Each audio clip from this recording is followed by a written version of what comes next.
I would definitely listen to those. But in terms of albums, I mean, Palomino, I just like them all. So go listen to all of them right now is what he's saying. Yes. Thanks for being here. We appreciate it. Yes, sir. Yeah. About 5 players last year seem to have really good years. So many of the Wild players seem to struggle a little bit last year. Do you think they're due, a lot of the players that struggled last year, to kind of come back to the mean a little bit and have better years? Coyle, Niederreiter, so on and so forth? Well, I definitely think those two have better years. And look, I think that they're in a position where, it's not necessarily Niederreiter, but Coyle, it's put up or shut up time. And I wrote on my mailbag today that Coyle reminds me a lot of somebody that I covered early in my career named Rob Niedermeyer. And Robbie, everybody wanted him to. Robbie is, in a lot of ways, was a hybrid, played wing and center, was Coyle's size. He was a lefty as opposed to a righty, but everybody thought that he should be this superstar offensive guy, and he did score 26 goals in 96. Perfect timing for a contract year, by the way. He got a lot of money on his next contract. But suddenly he realized that he couldn't score, or somebody realized for him that he was not going to be a scorer at the NHL level. And if you look at Coyle's history, he's never been a scorer at any level. And so there just comes a point where Robbie started to realize, you know what, I'm just going to try to become the best checking forward in the NHL. And he became one of the best checking forwards in the NHL. He was traded to Anaheim. Brian Murray sat him down and said, look, this is your role now. And he became a huge mainstay on a team that went to the Stanley Cup Final in 2003, and he won it in 2007. And I think Coyle's at that point here where he's just got to say, you know what, I'm going to just embrace a role on this Eriksson Ek, Niederreiter line or whatever line, and just be an absolute shutdown guy who maybe once in a while scores some goals. And I think all Wild fans kind of need to accept that. If he does that job, he's doing his job, especially at $3-something million now. I mean, now he's at a position where money-wise, he's not being paid like he's a scorer anyway. So, he's the one guy to me that was the biggest disappointment last year. I mean, Niederreiter still almost scored 20 goals on a ankle that was just a mess all year long. I mean, I was thinking today, I think I mentioned I'm going to Cancun Friday. Well, when I went to Cancun last year, coincidentally, Coyle, Riley, Niederreiter, all these guys were on my flight going down there, and Niederreiter sat right in front of me. Niederreiter and I were in first class. Coyle and Riley were in the back. Just pointing that out. But Niederreiter sat right in front of me, and I just remember walking with him to baggage claim with 2 of his buddies and just watching him walk. And I'm just like, oh my God, you're really going to be able to come back in a couple of days? Remember, he was supposed to originally come back right after the bye, and then all of a sudden we didn't see him again. He was really struggling on the flight back and had the secondary MRI, and it turned out that all this time that he thought he had a bone bruise, he really had a freaking broken fibula. Remember, he comes back on that broken fibula, and he scores a hat trick against, what was it, Buffalo or somebody, on January 2nd. And then we go to Colorado on the second of a back-to-back. He really was laboring that day. I remember him walking into the arena. He was laboring, and we didn't see him again until he came back in early February. So I think it's kind of unfair to really pin him on having this bad year. But, man, they need them both to be much, much better. And so, yeah, I mean, I would agree with you. There were only, last year there were a lot of guys that didn't have great, great years. And so you got to expect that a lot of these guys are going to come back and be better this year. And then you hope the guys that had really good years, the Zuckers, the Stahls, arguably Dumba, who else? Granlund, second half, Suter, that these guys don't come back to the pack.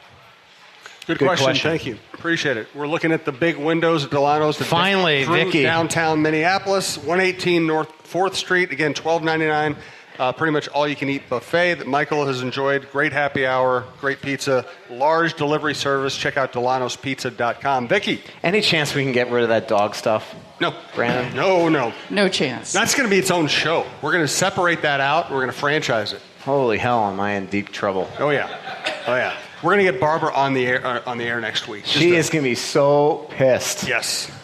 Yeah, I mean, and she really is. I mean, we're not joking. She's going to kill Michael. Yeah. It's going to be hilarious. It won't be pretty. No. So I see Fenton hired his son. Is that a good thing?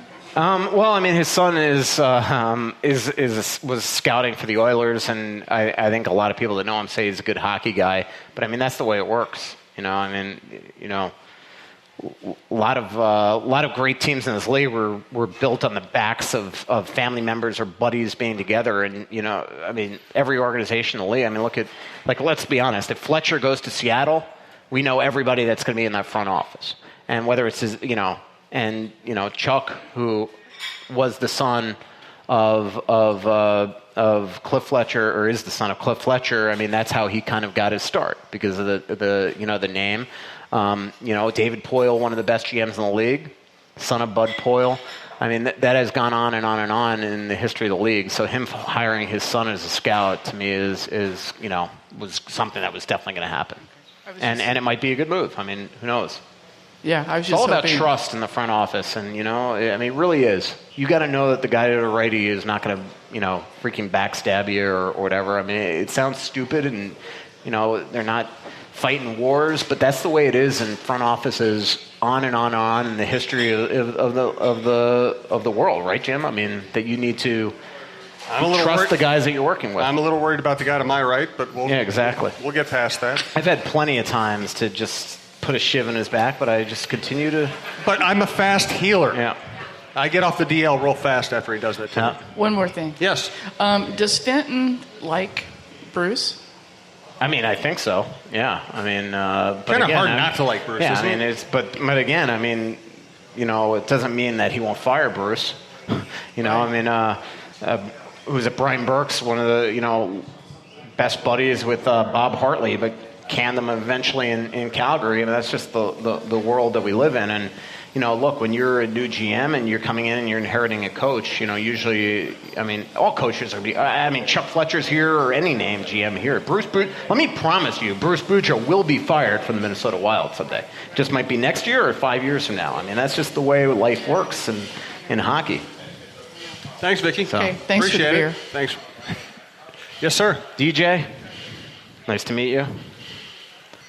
Hi. So my question for you, the Wild has always been like a playoff contender, always be in the middle of the pack every year, but not quite up to that elite status to Stanley Cup contender. Mm-hmm. So question for you is, what's the Wild's biggest need to be a Stanley Cup contender? Well, thanks, DJ. That's kind of why I thought that it was just time that they were going to make some core altering move, because I just think that there just comes a point where they've put all these recipes into a bin, shook it up, whatever, English, and this is what's come out of it, and it hasn't worked.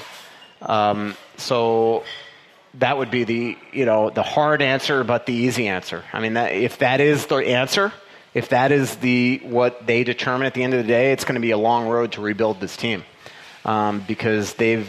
As I've always said, on and on and on, they made their bed with this core.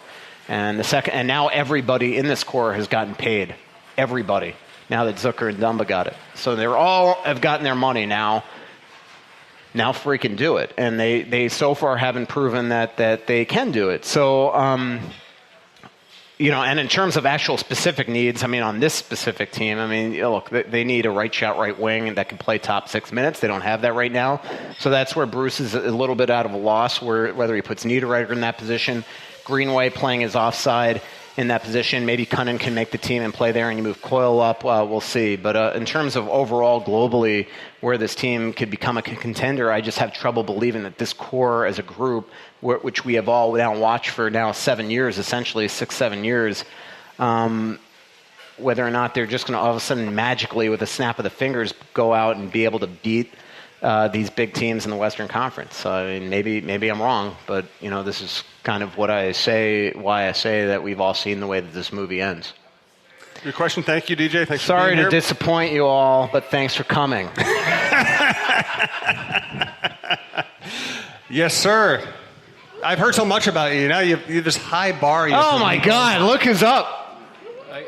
I've been having trouble sleeping since hockey season ended. Yeah. And I was wondering if you have any tapes of LaPanta calling games so I could go to sleep.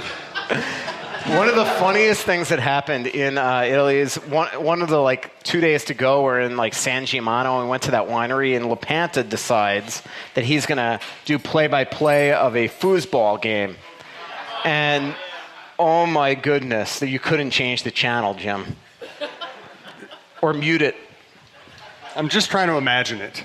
And unfortunately, I can. Yeah. Oh man, it was funny. Anthony being there. I've run out of Lepanta jokes. I'm not going to mention his hair again, so I'm glad Brian brought it up. But yes, here we have another live question. Yes, sir. So the last couple days, Aaron Rodgers went off. Hard Knocks started last night, and Jarvis Landry went off. Is there anybody in the Wild locker room that goes off on young guys not performing, veterans not performing, guys with their heads up their butts, any of that? Great question. Great question. I could definitely see Miko doing it. And they have their once a year go loco type moments, but look, again, going off is not going to suddenly make this team into a Stanley Cup contender. I mean, they don't have Mark Scheifele. They don't have Jamie Benn. I can go team by team if you want. No, that's okay. Sorry to disappoint you all again, but I mean that's disappointing people is what we do here. Yeah. But by the way, I can't even remember whoever was asked also what this team needs. The other thing the other thing they need is a freaking star. I mean, I've covered this team now for 14 years. They've never had a freaking star. Somebody asked them, I think today, don't you think the Wild miss a Brian Ralston? And I'm like, yeah, they miss a lot of things, but they don't. Brian, they don't have that sniper. They don't have a true superstar, a guy that every single night. I mean, I remember my first couple of years covering Gaborik. They'd be playing like crap up in Edmonton, and all of a sudden Gaborik would score 2 breakaway goals in 2 minutes. And the Wild don't have players like that. And so that's another thing that this team lacks is the finish. There's a reason why they suck in overtime. There's a reason why they don't win shootouts. Sorry again to disappoint you. That was my final thought. Thanks for calling. Actually, I was going to set you up for your final thought. Do want to thank Dulono's Pizza once again, Dulono'sPizza.com. Check out, again, no wonder Ryan didn't come to this show. No kidding. Thanks to Twill in the Edina Galleria, Whizkids.tech, Fixologyrepair.com, and Tony Hoaglund, Hoglund, if you need insurance. Michael, one more thought without mentioning a Yorkie. Well, that was what I was thinking. My final thought is I need Brandon to do some magic and at least make that less. No way. Not if you want to stay employed. It's over for you, buddy. It's over for you. You're going to have to I don't know why I laughed so hard. I was just thinking of the Yorkie and the stroller. But apparently that was a vicious dog. Wow. It's out there, huh? Let's see. Is it Jerry out there? Zgoda. Ooh, we have some Star Tribune news. Our friend Jerry Zgoda is coming off the Timberwolves beat, but I can't get my computer to boot up fast enough to tell you what the actual news is. But we'll leave that to people. I'm sure we'll have something in the paper tomorrow. I know who the new beat writer is. Not going to tell you though, unless it's out there. Don't think we have that yet. Should I scoop the strib? It's your call. Yeah. No, I'm not going to scoop the strib. I'm not going to scoop the strib. You're a reporter. Ladies and gentlemen, I'm returning the Star Tribune to cover the Wolves. All right, that's my final thought. Unless you combine the words ferocious Yorkie and stroller again, I think that's the best I we can will do. Absolutely. Let me promise everybody here, it's just going to be our inside joke because we all know nobody listens to the podcast, that at some point in a Wild gamer next year, I will use the term ferocious Yorkie. Pretty little city built on a hillside. Music in the bars and fire in the sky. We went to the beach and it was covered in